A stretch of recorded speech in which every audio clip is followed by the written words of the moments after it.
It's weird doing this with other people here. Hey everyone, welcome back to Rupees Over Ramen, the show where we talk about animation, creativity, the creative process, and tons of other nerdy stuff. So today I am here with my friend Scott. Thanks for being here, Scott. Yeah, And thanks. Scott's really into like geology, into philosophy, also into animation, and like he's one of the friends that in a past episode we were talking about that we watched like Gravity Falls with together and Over the Garden Wall and would go out on adventures and stuff like camping and in the dunes and stuff like that. So it's great to have him on here. Good Um, times. yeah, so today Scott wanted to talk. He sent me a couple of things that he was interested in, but one of them that stood out to me was Avatar: The Last Airbender, and Hmm. I did a little bit of research looking into it and stuff. One of the things that I came across that's really crazy, and I remember seeing this, but there's like this picture. If it's probably too bright A little too bright. for people who are on audio, you don't know what I'm talking about, but I can see some of it. it's like Oh Aang yeah. with like a Hmm. robotic version It of almost looked like a Momo. robot. Yeah. Yeah, yeah. So Yeah. that's one of Brian Konietzko. He's one of the creators of Avatar: The Last Airbender. That's one of his first, that's like his first drawing. It was this random sketch that he did of this boy with like an arrow on his head and like this like staff and then like this robot monkey thing. And that was the first drawing. So it's interesting how the story kind of started out, maybe even a little bit like more technology like integrated and stuff than it is in like its final form, which I find interesting because like Hmm. I don't know if you've played Legend of Zelda before. I think you've no. So like Legend I of have Zelda, seen little bits of it though, like in the most recent one, Breath of the Wild, the one after yeah, Breath of the Wild. There's like more technology and less yeah, magic. yeah. So it's really interesting because I did an episode about Legend of Zelda and it also started out with the creator Hayao Miyazaki like thinking it's gonna have more technology within the story. So it's really interesting how a lot of Interesting. stories have how similar stories have kind of started out that way. Yeah, I wonder if that kind of affected some of the stuff they did later on, like in Legend of Korra. They had like that whole robot thing that Yeah, happened, a yeah. lot That's more true. technology in that area. Yeah. So I wonder if that had some effect on it because they weren't involved in that later stuff, the original creators. So I wonder if they were going back over the old sketches and things. We're like, oh, maybe we could bring that back. Yeah, because I feel like from their backgrounds and stuff, they're probably really into like that type of thing, like mechs and like sci-fi and all that cool stuff. So yeah, Yeah, I mean it's good stuff. yeah, no, it is. Yeah, so first we'll talk about like animation and like kind of the look development of Avatar: The Last Airbender. It was co-created by Brian Konietzko and then Michael Dante DiMartino, and I always forget his name. I don't know why. But It's a big name. Brian Konietzko is the one who did a lot of like the preliminary like sketches and stuff. Like he did that first sketch of Aang, and he kind of his art style is kind of close to what they wanted the art style to be like for the series and stuff. And it's really like fascinating with like the look of Avatar: The Last Airbender because it's like a Nickelodeon show, and a lot of other Nickelodeon animation doesn't look anything like that. And Oh yeah, it's almost anime. Like some people think it's an anime that could just like yeah. its style. And Very it's similar to like Pokemon almost in its yeah, appearance. yeah. No, it has like that same feeling, especially like friends like on this journey, all these different like creatures and stuff. Mhm. But one of the things that I find interesting is if you've seen like there's the pilot episode, Katara's name is Kaya, which ended up becoming her mother's name, like in the final iteration, I guess, in the main show. But the animation Yeah. style is much more close to like a Nickelodeon type style. It's less like detailed and very like simple. And it feels very different, but it still has like that inklings of becoming the amazing like story that it later became. Interesting. It's also interesting because each of the bending styles each nation is based on a different part of Asia. So like one's China, one's Japan, and one's I think Korea or something like that. And then they use an almost not quite, but obviously close to anime, which is very like Chinese or Japanese art style. So I wonder if that had an effect on it too, like as they were developing that. I don't know. But I do like the art style a lot better than Yeah, Nickelodeon's other yeah, no, stuff. me too, me too. And it's also interesting because like in developing like the look for everything, And even though it started out like more sci-fi, it became kind of fantasy. And like Scott was saying, the different nations all inspired by different like Asian cultures and stuff. So they had to figure out the look of everyone's different outfits and a look for each nation, where like the water kingdoms are usually revolving. It's really interesting how they're usually revolving around like ice and snow, and they're kind of like on the poles, except for like the swamp people, I guess. Yeah, those guys are weird. So it's really interesting with that. And then the Earth Kingdoms are like these giant fortresses. Like Ba Sing Se is like super hard to get into. Like they all the places kind of represent the elements in a way. The Fire Kingdom is very like elegant and powerful and really like stands out. And it's like near volcanoes and stuff, I think. Yeah, it's an island chain. Yeah, a volcanic island chain. And then Ba Sing Se is like a plateau, which geologically is like a slab of rock that is basically flat. And then like obviously they do a lot of work with the rock itself because they're earthbenders. But it's interesting because it's similar to what you would see kind of inside of some parts of Arizona, things like that. Huh. So That is interesting. Yeah, it's fascinating getting like that. I was watching this video, Brian Konietzko talking. I guess he also has like an interest in like geology because he was oh, talking about how when they were like, I think it was in the later seasons when they're in like in the Fire Kingdom, they were talking about they were designing like that prison, like the boiling, like boiling rock. Yeah. boiling rock, Mhm. yeah. So, and they went to Iceland, which is like kind of Mhm. tons of like black rock, and they found like this crater, and that's kind of what they like based it off of. And he was talking Really? just about like how just like the geological like developments and stuff there, and how it was created by like the water coming in and stuff. It's pretty fascinating that he has Yeah. that he took that Calderas into. aren't uncommon. Yeah, yeah, no, he took that into like consideration. It became a part of the story, which I think is super cool. There's a lot of Yeah, I like appreciate that. I think it'd be under really interesting to see them incorporate more of like geology inside of the bending, because obsidian is actually sharp enough that it cuts between cells. Like if you chip it just right. And so rather than like using an earth hammer, I think it'd be really cool to see an earthbender that knows his geology and is like, oh yeah, there's obsidian here, like makes an earth sword. Like that that would be would be pretty cool. gnarly. That would be pretty cool. Yeah, I love the episode with Sokka and Hmm. when he makes that like space sword like out of the space like metal Yeah, like that. which That's is super cool. accurate as well because most meteorites have some really good metals, some metals that you don't really find on Earth. And in the time period that they would have been in, like metal work would have still been pretty new. And so finding those metals would have been difficult. And so like an actual space sword would have been a higher quality sword than a lot of other ones, which I think is just kind of randomly like legitimate, where you're like, okay. That's pretty cool. That's awesome. Yeah, it's like, yeah, there's like for a Nickelodeon show, which Nickelodeon is often just like comical, like kind of slapstick humor, like SpongeBob, but like Yeah, all of SpongeBob. the like love and passion and like effort and thought that went into the series is it's fascinating. Like, and the animation, I don't know as much with Avatar: The Last Airbender, but I know of Legend of Korra, a lot of the animation was done by Studio Mir. They're located somewhere in Asia. Their work was really gave it that like anime feel. And after that, they became much more popular, like their studio did, and the work that they do is pretty amazing. But like Yeah, sure.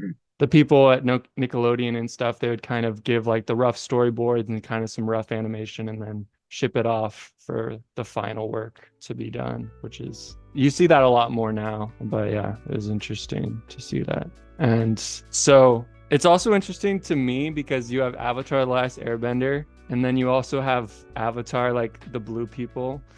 So like anytime like I mention Avatar to someone, I have to like say Avatar: The Last Airbender or they're gonna be confused like which one I'm talking about. But for both fan bases, like the word Avatar means something very different. Very different, Yeah, drastically. yeah, which is really interesting.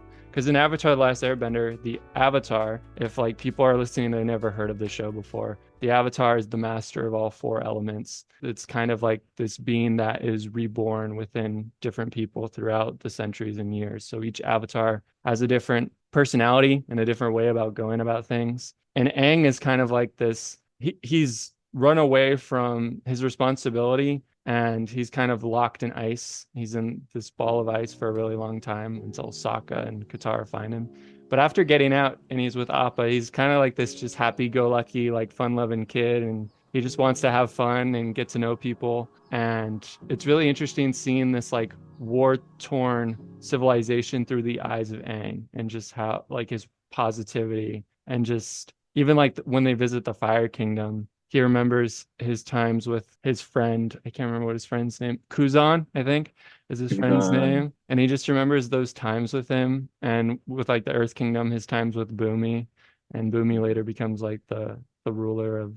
the Isn't day it of like Black Sun happens. but like Omashu? Is that Omashu. No, yeah, you're right. It's Omashu. yeah, Omashu fell. Bossing Say was the last yeah, one that was yeah, going to yeah, fall. yeah. Right, Yeah, Omashu. because there's like Omashu is like the secret tunnel, and then like the story between the two lovers, and yeah, Yeah, secret tunnel. that is probably the greatest song in all of Air Avatar. Yeah, I've sung it a couple of times recently. It just like pops in my head. So catchy. It's pretty catchy. Yeah. So yeah. But moving on to the story and the characters of Avatar: The Last Airbender, you got, and this is where I think they really succeeded, because they created these characters that were each complex and had their own backstory. Like you could see their character development throughout the story. Like you have Aang, he's an air nomad. He ran away from the responsibility of being the Avatar, and he wakes up in a time like it's like 100 years or something after his time, and everything has changed a lot. You got Sokka and Katara. Their mother died because of the Fire Nation, and their dad's kind of gone off to war to fight. And Sokka's become kind of, he's the older brother, and he's kind of watching out for the family and stuff. Then you got Zuko and Iroh, this uncle and his nephew, and they're traveling to find the Avatar. They also have their own motivations and things that are really important to them. Because like Zuko is this outcast prince who has this scar that came from his father. And Messed up family life. Yeah.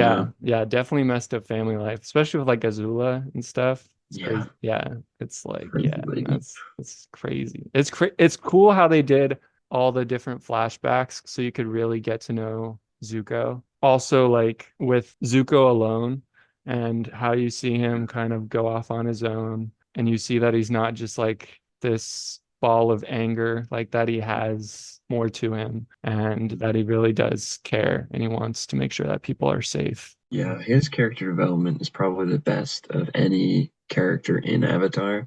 But I'm always impressed with just how varied each one of their characters is. Like on SpongeBob, obviously you get like Patrick and SpongeBob, right? Like they're both idiots. Like they're both the same kind of character.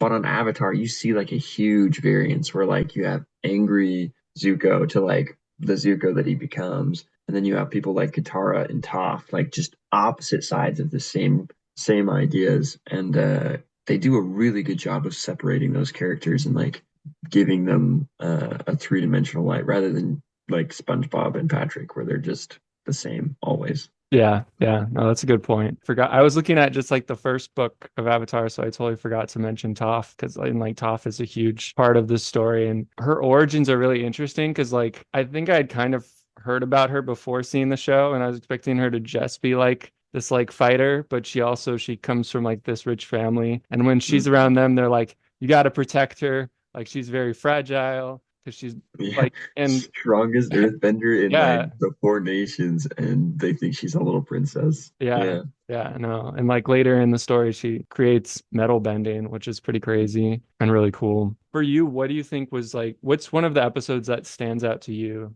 that was just like blew your mind, or is just like a really cool story? Yeah. Good question. I think there's a couple that I really like. Probably one of my favorite, like kind of like standalones, extra filler kind of thing was Everyone's Day in Bossing Say kind of thing. Like they just do their own thing.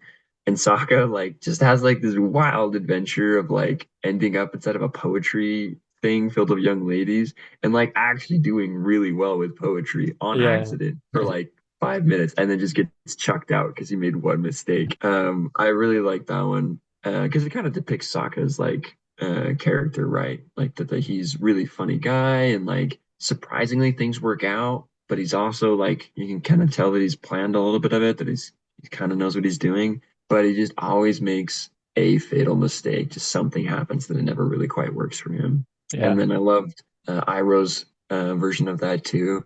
He like goes and helps a bunch of people, and that was the one that they dedicated to the previous voice actor for Iroh because he died. But that one was really good too.